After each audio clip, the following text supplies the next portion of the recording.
warahmatullahi wabarakatuh. Selamat siang anak-anak, salam sejahtera bagi kita semua. Hari ini kita masih pada KD 3.4 materi teks eksposisi, yaitu menganalisis struktur kebahasaan teks eksposisi yang berkaitan dengan bidang pekerjaan.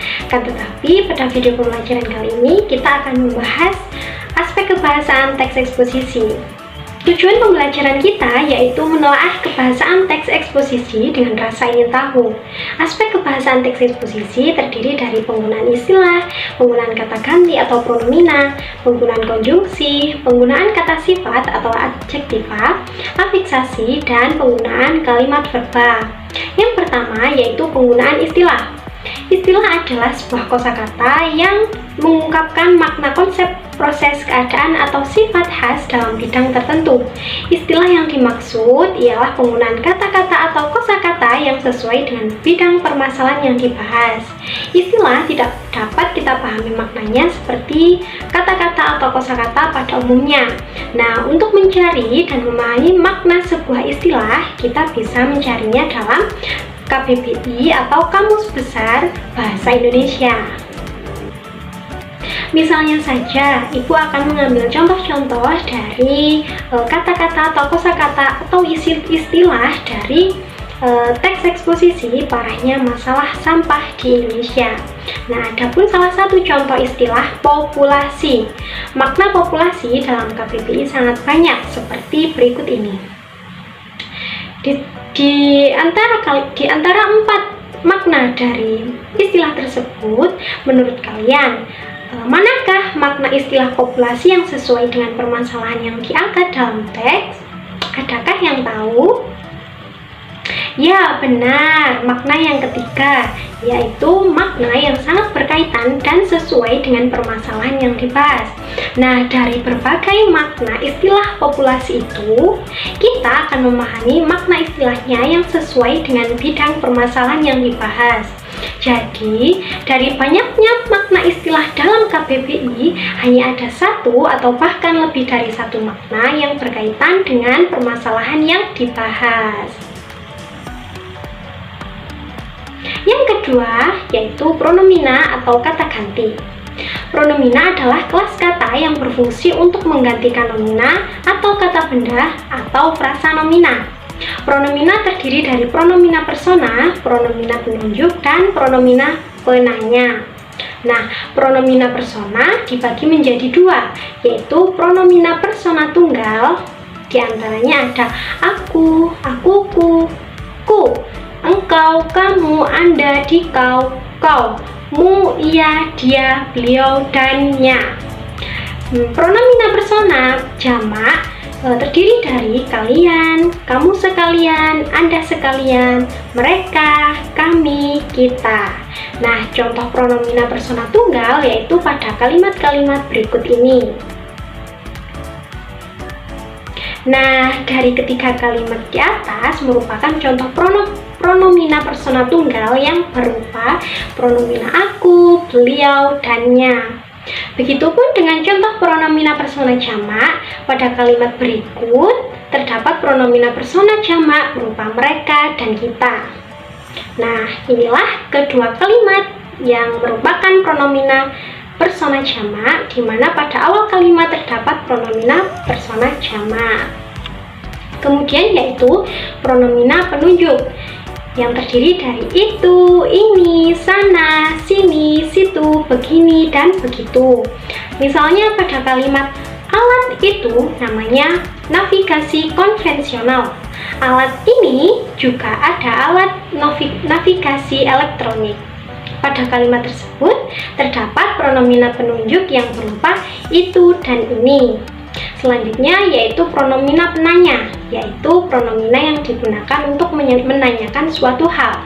Jadi adik-adik nanti akan menggunakan kata-kata tanya untuk menanyakan suatu hal.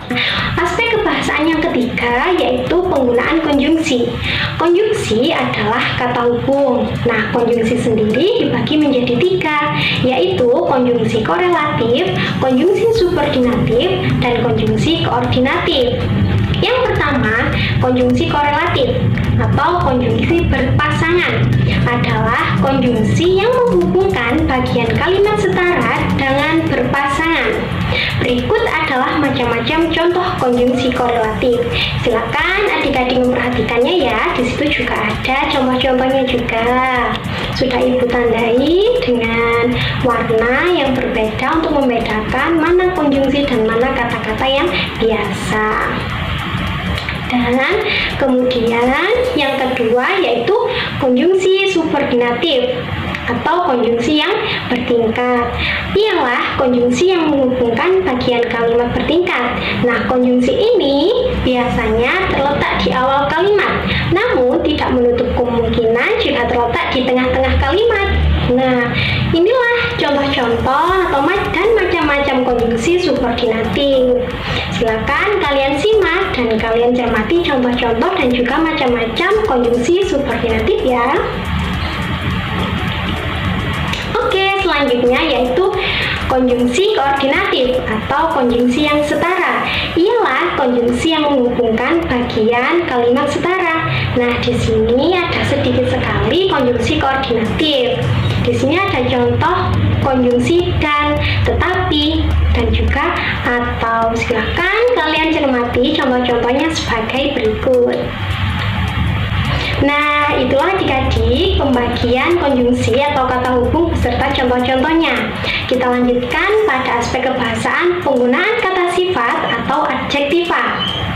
Adjektiva atau kata sifat adalah kata yang khusus menerangkan kata benda. Misalnya pada contoh berikut. Ia cantik sekali. Kata cantik adalah kata sifat, sebabkan menerangkan kata benda ia. Tetapi kata sekali adalah kata keterangan karena menerangkan kata sifat cantik. Nah, untuk mencari makna dari kata sifat atau adjektiva, Kamus Besar Bahasa Indonesia atau KBBI digunakan sebagai pedoman untuk mencari makna adjektiva. Sama halnya dengan makna istilah, untuk mencari makna adjektiva kita menggunakan KBBI atau Kamus Besar Bahasa Indonesia. Terdapat istilah makna leksikal atau kamus pada buku paket Bahasa Indonesia halaman 72. Silahkan kalian cek, kalian buka buku paket tersebut, kita akan membahasnya. Sudah kalian buka? Oke, kita akan membahasnya. Maksud dari makna leksikal atau kamus adalah makna asing. Sering disebut dengan makna yang sesuai dengan kamus, yaitu KBBI. Makna leksikal itu bersifat tetap dan tidak tergantung pada kata lainnya. Jadi, makna leksikal atau kata yang bermakna leksikal itu berdiri sendiri. Sedangkan makna gramatikal adalah makna yang berubah-ubah sesuai dengan konteks pemakainya. Biasanya, kata yang bermakna gramatikal terjadi karena pengimbuhan, afiksasi, atau pemajemukan yang disebut reduplikasi. Contohnya saja, dari segi makna, kata tegas akan berbeda dengan kata menegaskan. Kata tegas merupakan adjektiva atau kata sifat, sehingga maknanya menunjukkan sebuah karakter kata tersebut. Sedangkan kata menegaskan merupakan verba atau kata kerja. Maknanya yaitu bersifat melakukan sesuatu. Bu, mengapa ya yang satu adjektiva dan yang satu menjadi verba, Bu? Padahal kan intinya sama-sama tugas kan, Bu? Nah, disinilah terjadi perubahan jenis kata karena afiksasi atau pengimbuhan. Mari kita simak adik-adik. Kata tegas semulanya merupakan makna leksikal, sebab kata tersebut berdiri sendiri, tidak ada imbuhan pada kata tersebut. Namun, karena mengalami afiksasi, yaitu imbuhan konfiks, kan, kata tersebut berubah menjadi kata menegaskan dan bermakna gramatikal. Oke, itulah perbedaan mengenai makna leksikal dan makna gramatikal pada kata sifat atau adjektiva. Untuk selanjutnya yaitu afiksasi. Nah, sebelumnya sudah Ibu jelaskan mengenai afiksasi. Afiksasi atau pengimbuhan adalah proses pembentukan kata. Pembentukan kata dengan cara pemberian imbuhan baik berupa awalan atau prefiks, sisipan atau infiks, akhiran atau sufiks, afiks gabung maupun konfiks. Silakan kalian buka kembali contoh-contoh afiksasi pada materi sebelumnya dalam aspek kebahasaan teks laporan hasil observasi. Sekarang kita akan membahas tentang perbedaan imbuhan afiks gabung dan konfiks, imbuhan di awal dan di akhir kata. Berikut Ibu berikan contoh dari konfiks dan afiks yang sudah Ibu buatkan tabel seperti pada papan tersebut. Nah, coba kita lihat pada tabel konfiks, yaitu terdapat kata mempunyai. Kata mempunyai mengalami afiksasi di mana imbuhan men i pada kata mempunyai merupakan konfiks karena dibentuk dari kata dasar punya mendapat imbuhan men i. Sedangkan pada tabel afiks gabung terdapat kata menunjukkan. Nah, di sini kata menunjukkan mengalami afiksasi berupa afiks gabung. Imbuhan men kan pada kata menunjukkan bukan merupakan konfiks. Imbuhan men kan pada kata menunjukkan bukan merupakan konfiks, tetapi afiks gabung. Sebab dalam kenyataan berbahasa Indonesia ada kata menunjuk. Jadi, kata menunjukkan dibentuk dari kata dasar menunjuk diberi akhiran kan. Kemudian, awalan men dan kan tidak melekat bersama-sama pada kata dasar tunjuk.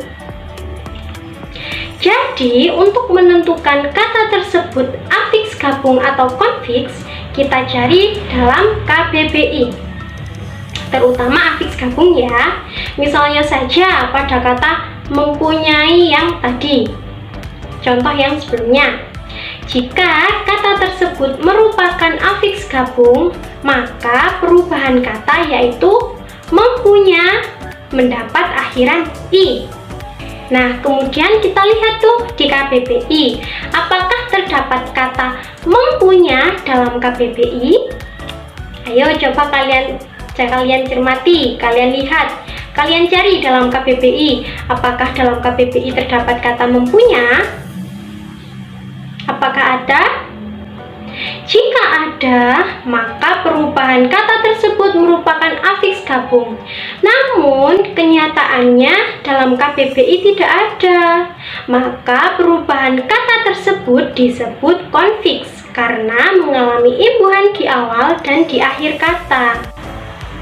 Begitupun dengan afiks gabung. Misalnya saja pada contoh kata menunjukkan. Jika kita bisa mencari dan menemukan kata menunjuk pada KBBI, maka afiksasi pada kata menunjukkan merupakan afiks gabung karena mengalami afiksasi dua kali, yaitu yang pertama menunjuk ditambahi dengan imbuhan kan di belakang kata, dan yang kedua terdapat imbuhan di awal kata yaitu men, kemudian diikuti dengan kata tunjuk. Nah, sekarang ada istilah kata turunan atau kata bentukan. Kata turunan atau kata bentukan adalah kata yang mengalami afiksasi. Misalnya, afiksasi pada kata punya. Jika diimbuhi afiks awalan dan akhiran men i menjadi kata mempunyai. Nah, pada proses afiksasi tersebut, kata punya disebut kata dasar, sedangkan kata mempunyai disebut dengan kata turunan. Kata punya merupakan jenis kata benda atau nominan. Kemudian karena mengalami afiksasi menjadi kata mempunyai, sehingga jenis kata tersebut berubah juga menjadi kata kerja atau verba. Itulah teman-teman, sekarang kita lanjutkan pada aspek kebahasaan yang terakhir, yaitu penggunaan kalimat verba. Kalimat verba yaitu kalimat yang berpredikat verba, predikat kata kerja atau predikat frasa verba. Nah, yang pertama terdapat kalimat aktif transitif, yaitu kalimat yang harus dilengkapi dengan objek.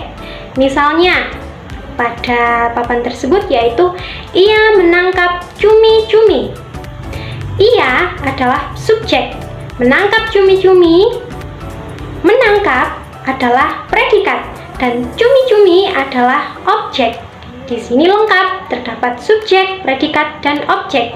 Cirinya yaitu harus ada objek. Yang kedua yaitu kalimat aktif intransitif, yaitu kalimat yang tidak menggunakan objek. Wujudnya bisa, yang pertama subjek predikat, yang kedua subjek predikat pelengkap, dan yang ketiga subjek predikat pelengkap, yang mana pelengkap boleh ada dan boleh tidak. Nah, yang pertama Ibu kasih contoh yaitu ia pergi memancing. Pada kalimat tersebut hanya terdapat subjek dan predikat, tidak boleh ada objek ya. Kata ia adalah subjek dan pergi memancing adalah frasa verba di mana menduduki fungsi predikat. Yang kedua yaitu susunan katanya subjek predikat pelengkap. Nah, di sini Ibu beri contoh, mereka bercelana pendek. Nah, kata mereka adalah subjek, kata bercelana adalah predikat, dan pendek adalah pelengkap. Kemudian yang ketiga, subjek predikat pelengkap di mana pelengkap boleh ada dan boleh tidak. Di sini Ibu berikan contoh kita sedang berbisnis atau kita sedang berbisnis online. Kalimat yang pertama, kita sedang berbisnis, di situ tidak dilengkapi dengan pelengkap. Sedangkan pada kalimat yang kedua, kita sedang berbisnis online dilengkapi dengan pelengkap, yaitu kata online. Jadi teman-teman, pada predikat kalimat aktif intransitif kebanyakan berimbuhan ber. Jenis kalimat ini tidak bisa dibolak-balik, artinya tidak bisa dirubah menjadi kalimat pasif karena tidak terdapat objek. Itu anak-anak penjelasan Ibu tentang aspek kebahasaan teks eksposisi. Tuliskan pertanyaan-pertanyaan kalian di kolom komentar atau WA pribadi Ibu ya. Semoga pembelajaran hari ini bermanfaat dan kalian bisa memahami materi yang Ibu jelaskan. Sekian yang bisa Ibu sampaikan. Apabila ada salah kata, Ibu mohon maaf. Kalian tetap jaga kesehatan, jauhi kerumunan, dan tetap patuhi protokol kesehatan ya. Wassalamualaikum warahmatullahi wabarakatuh.